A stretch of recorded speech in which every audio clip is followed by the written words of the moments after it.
Good morning.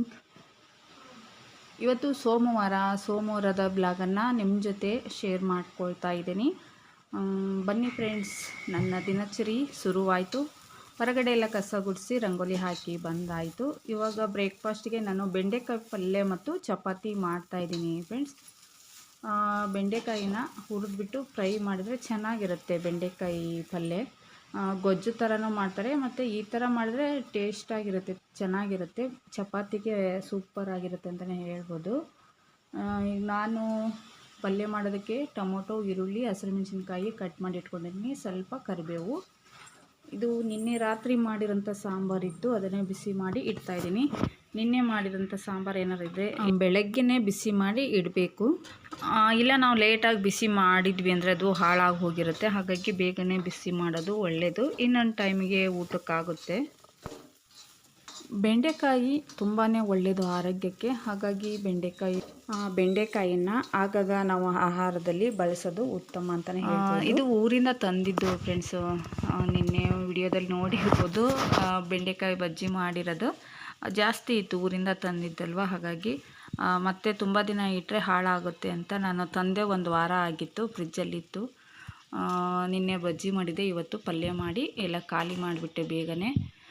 ಪಲ್ಯ ರೆಡಿಯಾಗಿದೆ. ಇವಾಗ ನಾನು ಚಪಾತಿಗೆ ಹಿಟ್ಟು ಕಲಿಸ್ತಾ ಇದ್ದೀನಿ. ಇದಕ್ಕೆ ಸ್ವಲ್ಪ ಎಣ್ಣೆ ಹಾಗೂ ಉಪ್ಪು ಹಾಕಿ ಕಲಸಿಟ್ಟಿದ್ದೀನಿ. ಸ್ವಲ್ಪ ಹಾಗೆ ಹೊರಗೆ ಬಂದೆ, ಒಂದು 5-10 ನಿಮಿಷ ನೆನಿಬೇಕು ಚಪಾತಿ ಹಿಟ್ಟು. ಮತ್ತು ಪಾತ್ರೆ ಏನಾದರೂ ಇದ್ದರೆ ಎಲ್ಲ ತೊಳ್ಕೊಂಡು ಸ್ಟವ್ ಹತ್ತಿರ ಸ್ವಲ್ಪ ಕ್ಲೀನ್ ಮಾಡಿಕೊಂಡು ಇವಾಗ ಚಪಾತಿ ಮಾಡೋದಕ್ಕೆ ರೆಡಿ ಮಾಡ್ಕೊಂಡಿದ್ದೀನಿ. ನೋಡ್ಬೋದು, ಇನ್ನೇನು ಮಗನೂ ರೆಡಿ ಆಗ್ತಿದ್ದಾನೆ. ಹಸ್ಬೆಂಡ್ ಕೂಡ ಐರನ್ ಮಾಡ್ಕೊಳ್ತಾ ಇದ್ದಾರೆ ಶರ್ಟು. ಅವರು ರೆಡಿಯಾಗಿ ಬರ್ತಾರೆ.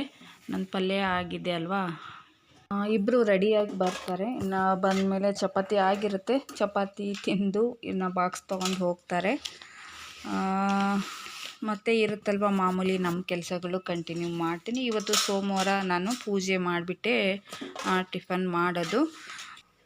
ಮತ್ತು ನಾನು ಜಾಸ್ತಿ ವಿಡಿಯೋ ಮಾಡಿಕೊಳ್ಳಿಲ್ಲ. ಬೆಳಗ್ಗೆ ಹಸ್ಬೆಂಡು ಮತ್ತು ಮಗ ಹೋದ್ಮೇಲೆ ನಾನು ಇದಿಷ್ಟನ್ನು ಕ್ಲೀನ್ ಮಾಡಿಕೊಂಡೆ. ಸ್ಟವ್ ಹತ್ರ ಕ್ಲೀನ್ ಮಾಡಿಕೊಂಡು ಸ್ವಲ್ಪ ರೈಸಿಗೆ ಇಟ್ಟಿದ್ದೀನಿ. ಹಾಗೆ ನಾಳೆ ಮಂಗಳವಾರ ಇದೆ, ಹಾಗಾಗಿ ತಿಂಡಿ ಏನು ಮಾಡಬೇಕು ಅಂತ ಪಡ್ಡಿಗೆ ನೆನೆಸಿಟ್ಟಿದ್ದೀನಿ. ರೇಷನ್ ಅಕ್ಕಿನ ನೆನೆಸಿಟ್ಟಿದ್ದೀನಿ, ನೋಡ್ಬೋದು ಫ್ರೆಂಡ್ಸ್. ಇದರಲ್ಲಿ ಸ್ವಲ್ಪ ತೊಗರಿಬೇಳೆ, ಕಡಲೆಬೇಳೆ, ಮೆಂತೆ, ಉದ್ದಿನಬೇಳೆ ಎಲ್ಲ ನೀಟಾಗಿ ತೊಳೆದ್ಬಿಟ್ಟು ನೆನೆಸಿ ಇಟ್ಟಿದ್ದೀನಿ, ನಾಳೆ ಪಡ್ಡು ಮಾಡಬೇಕು ಅಂತ. ಇವಾಗ ಇನ್ನೇನು ನಂದು ಕೆಲಸ ಎಲ್ಲ ಮುಗಿತು, ಸ್ನಾನ ಮಾಡಿಕೊಂಡು ಪೂಜೆ ಮಾಡಬೇಕು ಫ್ರೆಂಡ್ಸ್. ಬನ್ನಿ. ಪೂಜೆ ಕೂಡ ಆಗಿದೆ, ನೋಡ್ಬೋದು ಫ್ರೆಂಡ್ಸ್.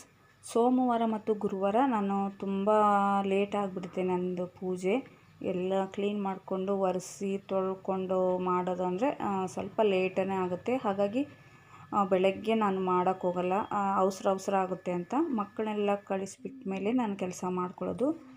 ನೋಡ್ಬೋದು, ಎಲ್ಲ ಕೆಲಸ ಆಗಿದೆ. ಇವತ್ತು ಸ್ವಲ್ಪ ಬಿಸಿಲು ಬಂದಿದೆ ಫ್ರೆಂಡ್ಸ್. ನಮ್ಮೂರಲ್ಲಿ ಬಿಸಿಲು ಕಾಣ್ತು ನೋಡಿ. ಎಷ್ಟು ದಿನ ಆಗಿತ್ತು ಬಿಸಿಲೇ ನೋಡಿರಲಿಲ್ಲ. ಇವತ್ತು ಸೂರ್ಯ ಕಣ್ಣು ತೆಗ್ದಿದ್ದಾನೆ. ಸ್ವಲ್ಪ ಒಂದು 5-10 ನಿಮಿಷನೂ ಇರಲಿಲ್ಲ ಫ್ರೆಂಡ್ಸ್, ಹಾಗೆ ಮತ್ತೆ ಮಳೆ ಸ್ಟಾರ್ಟ್ ಆಗೇ ಹೋಯಿತು ಫ್ರೆಂಡ್ಸ್. ಇದು ನಮ್ಮ ಮಾರ್ನಿಂಗ್ ಬ್ರೇಕ್ಫಾಸ್ಟ್ ಆಗಿತ್ತು.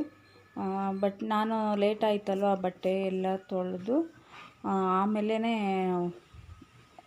ಊಟ ಮಾಡಿದೆ. ಎಲ್ಲ ಕೆಲಸಗಳು ಆದಮೇಲೆ ನಮಗೆ ಒಂಥರ ಸಮಾಧಾನ ಆಗೋದು. ಅಲ್ಲಿವರೆಗೂ ಏನು ಬೇಡಪ್ಪ ಅನಿಸ್ಬಿಡುತ್ತೆ. ಅದು ಈ ಮಳೆಗಾಲದಲ್ಲಿ ಬಟ್ಟೆ ಒಗೆಯೋದು, ಒಣಗಿಸೋದು ದೊಡ್ಡ ತಲೆ ಬಿಸಿ ಆಗಿಬಿಟ್ಟಿದೆ. ಸಂಜೆ 6 ಗಂಟೆ ಆಯಿತು. ದೇವ್ರ ದೀಪ ಹಚ್ಚಿ ಟೀ ಎಲ್ಲ ಕುಡಿದು ಇವಾಗ ಸ್ವಲ್ಪ ಮನೆಗೆ ದಿನಸಿ ಸಾಮಾನು ಅಂದರೆ ಕಿರಾಣಿ ರೇಷನ್ ಬೇಕಿತ್ತು. ಹಾಗಾಗಿ ನಾನು ನನ್ನ ಮಗ ಹೊರಗಡೆ ಹೋಗ್ತಾ ಇದ್ದೀವಿ ಮಾರ್ಕೆಟ್ ಕಡೆಗೆ. ಫ್ರೆಂಡ್ಸು, ಈ ತಿಂಗಳ ರೇಷನ್ನು ನೋಡ್ಬೋದು 3,390 ಅಂದರೆ 3,400 ರೂಪಾಯಿ ಆಗಿದೆ. ಇನ್ನೂ ಕೆಲವೊಂದಿಷ್ಟು ನೆನಪು ಬರಲಿಲ್ಲ ಹೋದಾಗ. ನನಗೆ ನೆನಪು ಬಂದಷ್ಟು ಸ್ವಲ್ಪ ಲೀಸ್ಟ್ ಮಾಡ್ಕೊಂಡಿದ್ದೆ, ಆದ್ರೂ ಬಿಟ್ಟಿರ್ತೀವಿ. ಅಲ್ಲಿ ಹೋದಾಗ ಸ್ವಲ್ಪ ನೆನಪಾಗುತ್ತೆ. ಚೀಟಿ ಬರ್ಕೊಂಡು ಹೋದರೂ ಕೂಡ ಕೆಲವೊಂದು ಸಾಮಾನು ಬಿಟ್ಟೇ ಬಂದಿರ್ತೀವಿ. ನೋಡಿ, ಇದು ನಮ್ಮನೆಗೆ ಬೇಕಾಗಿರುವಂಥ ದಿನಸಿ ಸಾಮಾನು ಒಂದು ಮೂಟೆ ರೆಡಿ ಇದೆ. ಕೆಳಗಡೆ 5 ಕೆ ಜಿದು ಚಪಾತಿ ಹಿಟ್ಟಿದೆ ಮತ್ತು ಒಂದು 2 ಕೆ ಜಿ ಬೆಲ್ಲ, 5 ಲೀಟ್ರಿಂದು ಆಯಿಲ್ ತೊಗೊಂಡಿದ್ದೀನಿ. ಜಾಸ್ತಿ ನಾವು ತಗೊಳ್ಳೋದು ಶೇಂಗಾ ಎಣ್ಣೆನೇ ಇವಾಗ ಜಾಸ್ತಿ ತೊಗೊಳ್ತಾ ಇದ್ದೀನಿ. ಆವಾಗೆಲ್ಲ ಬೇರೆ ಬೇರೆ ತೊಗೊಳ್ತಾ ಇದ್ದೆ, ಈಗೂ ತಗೊಳ್ತೀನಿ. ಜಾಸ್ತಿ ಅಂದರೆ ಶೇಂಗಾ ಎಣ್ಣೆನೇ ಯೂಸ್ ಮಾಡೋದು. ಹುರುಗಡ್ಲೆ ನಾನು 1 ಕೆ ಜಿನ ತೊಗೊಂಡಿದ್ದೀನಿ. ಉಂಡೆ ಎಲ್ಲ ಕಟ್ಟಬೇಕಲ್ವ, ಇನ್ನೇನು ಪಂಚಮಿ ಹಬ್ಬ ಬಂತು. ಇನ್ನೂ ಉಂಡೆ ಕಟ್ಟೋದಕ್ಕೆ ಇನ್ನೂ ಸ್ವಲ್ಪ ಸಾಮಾನು ಬೇಕು, ಅವನ್ನೆಲ್ಲ ತೊಗೊಂಡು ಬಂದಿಲ್ಲ.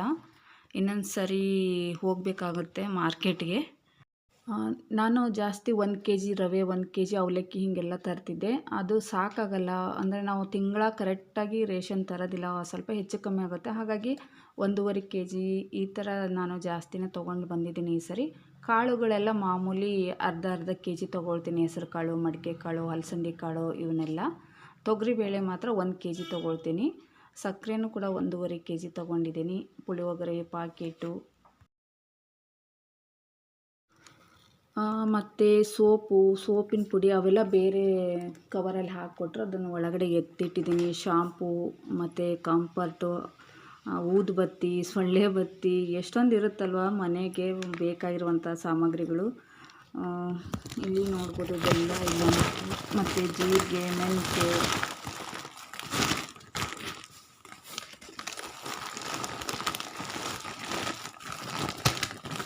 ಇನ್ನೂ ಉಂಡೆ ಕಟ್ಟೋದಕ್ಕೆ ಶೇಂಗಾ ಬೀಜ ಇನ್ನೂ ಜಾಸ್ತಿ ಬೇಕಾಗುತ್ತೆ. ಮತ್ತು ಎಳ್ಳು ಇವೆಲ್ಲ ತೊಗೊಳ್ಳೋದಿದೆ, ಅದನ್ನು ಮತ್ತೆ ತೊಗೊಂಡ್ರಾಯ್ತು ಅಂದು ನಾನು ಇದಿಷ್ಟನ್ನೇ ತೊಗೊಂಡು ಬಂದಿದ್ದೀನಿ. ಹಾಗೆ ಅಕ್ಕಿ 1 ಮೂಟೆ ತೊಗೊಂಡು ಬರ್ತೀವಿ. ತಿಂಗಳ ತರೋದಿಲ್ಲ ಅದನ್ನು, ನಮಗೆ 2 ತಿಂಗಳು, 2.5, 3 ತಿಂಗಳು ಹೀಗೆ ಬರುತ್ತೆ. ಯಾಕಂದರೆ ರಾಗಿ ಯೂಸ್ ಮಾಡ್ತೀವಿ, ಜೋಳದ ಹಿಟ್ಟು ಯೂಸ್ ಮಾಡ್ತೀವಿ, ಮತ್ತು ಚಪಾತಿ ಹಿಟ್ಟು. ಹಾಗಾಗಿ ಅಕ್ಕಿ ಅಷ್ಟೊಂದು ಖರ್ಚಾಗಲ್ಲ. 25 ಕೆ ಜಿ ಪ್ಯಾಕೆಟು 2 ತಿಂಗಳು ಅಥವಾ 3 ತಿಂಗಳಿಗೆ ಒಮ್ಮೊಮ್ಮೆ ತೊಗೊಳ್ತೀವಿ. ಮತ್ತು ರೇಷನ್ ಅಕ್ಕಿನೂ ಯೂಸ್ ಮಾಡ್ತೇವಲ್ಲ ಪಡ್ಡು, ಇಡ್ಲಿ, ದೋಸೆಗೆಲ್ಲ. ಹಾಗಾಗಿ ನಮ್ಮ ಮನೆಗೆ ದಿನಸಿ ಸಾಮಾನು ಅಂದರೆ ನಾವು ಕರೆಕ್ಟಾಗಿ ಇವಾಗ 3,400 ಏನೋ ಆಗಿದೆ. ಅಕ್ಕಿ ಪ್ಯಾಕೆಟು ಸೇರಿದರೆ ಅಕ್ಕಿ ಪ್ಯಾಕೆಟ್ ಅಂದರೆ 1,500 ಮೇಲೇ ಇರುತ್ತೆ ರೇಟು. ಎಲ್ಲ ಟೋಟಲ್ ಅಂದರೆ ಒಂದು 4,500-5,000 ಬೇಕೇ ಬೇಕು. ಒಂದು ಮನೆ, ಒಂದು ಸಂಸಾರ ನಿಭಾಯಿಸಬೇಕು ಅಂದರೆ. ಅದು ಬರೀ ಕಿರಾಣಿಗೆ, ತರಕಾರಿ ಮತ್ತು ಹಾಲು ಅವೆಲ್ಲ ಬಿಟ್ಟು ದಿನಸಿ ಸಾಮಾನಿಗೆ ಒಂದು 5,000 ಅಂತಲೇ ಆಗುತ್ತೆ ನೋಡಿ ಖರ್ಚು.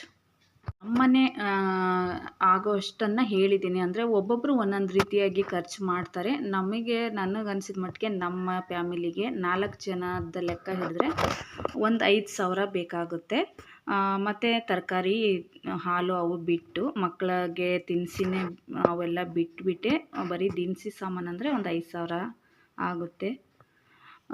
ನಿಮ್ಮ ಮನೆಗೆಲ್ಲ ಎಷ್ಟಾಗಬಹುದು ಹೇಳಿ ಫ್ರೆಂಡ್ಸ್. ಮತ್ತು ನಾನ್ ವೆಜ್ ತಿನ್ನೋದಾದರೆ ವಾರ ಇಷ್ಟು ಅಂತಲೇ ಖರ್ಚಾಗುತ್ತೆ. ನಾವು ವಾರ ತರೋದಿಲ್ಲ, 15 ದಿನಕ್ಕೊಮ್ಮೆ ಹೀಗೆ. ಬಟ್ ಅದು ಸಪ್ರೇಟ್ ಖರ್ಚಾಗುತ್ತೆ. ಒಂದು ಮನೆ ನಿಭಾಯಿಸ್ಬೇಕು ಅಂದರೆ ಒಂದು 10,000 ಬೇಕಾಗುತ್ತೆ. ಅದು ಮಿಡ್ಲ್ ಕ್ಲಾಸ್ ಫ್ಯಾಮಿಲಿಯವರು ಹಿಡಿತದಲ್ಲಿ ಖರ್ಚು ಮಾಡಿದರೆ. ಓಕೆ ಫ್ರೆಂಡ್ಸ್, ನಮ್ಮನೆ ಇವತ್ತಿನ ಬ್ಲಾಗ್ ಹೀಗಿತ್ತು. ಹಾಗೆ ನಮ್ಮನೆ ರೇಷನ್ನು ನಮ್ಮನೆಗೆ ಅಂದಾಜು ಇಷ್ಟು ಒಂದು 10,000 ಖರ್ಚಾಗುತ್ತೆ ಅಂತ ನನ್ನ ಅಂದಾಜಿದೆ. ಇತರೆ ಖರ್ಚು ಮತ್ತು ಬೇರೆ ಸಪ್ರೇಟ್ ಇದ್ದೇ ಇರುತ್ತಲ್ವ, ಅವೆಲ್ಲ ಇಲ್ಲ. ಅಂದಾಜಿನ ಮೇಲೆ ನಾವು 4 ಜನದ್ದು ಮಿಡ್ಲ್ ಕ್ಲಾಸ್ ಫ್ಯಾಮಿಲಿಯವ್ರದ್ದು ಖರ್ಚು ಅಂದರೆ ತಿಂಗಳಿಗೆ ಒಂದು 10,000 ಬೇಕೇ ಬೇಕು. ನಿಮಗೇನು ಅನ್ನಿಸ್ತು ಅನ್ನೋದನ್ನು ಕಾಮೆಂಟ್ಸ್ ಮೂಲಕ ತಿಳಿಸೋದನ್ನು ಮರಿಬೇಡಿ. ಓಕೆ ಫ್ರೆಂಡ್ಸು, ಈ ವಿಡಿಯೋ ಇಷ್ಟ ಆಗಿದೆ ಅಂದ್ಕೊಂಡಿದ್ದೀನಿ. ಇಷ್ಟ ಆಗಿದ್ದರೆ ಸಬ್ಸ್ಕ್ರೈಬ್ ಮಾಡ್ಕೊಳ್ಳಿ, ಹಾಗೆ ಪೂರ್ತಿ ವಿಡಿಯೋ ನೋಡಿ ಸಪೋರ್ಟ್ ಮಾಡಿ. ಮತ್ತು ನೆಕ್ಸ್ಟ್ ವಿಡಿಯೋದಲ್ಲಿ ಸಿಗೋಣ. Thank you for watching.